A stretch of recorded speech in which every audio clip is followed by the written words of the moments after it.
So yun guys, nakakita ako ng isang manok.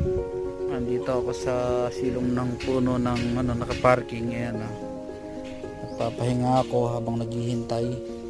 May isang manok doon nakita ko. Ayan, hirap na. Kaninang umaga pa siya. Ayan,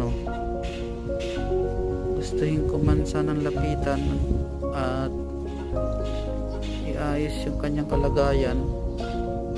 Baka mamaya naman makita ako ng may-ari, mapagkamalan ako magnanakaw ng manok. Ayan, so tingin nyo guys.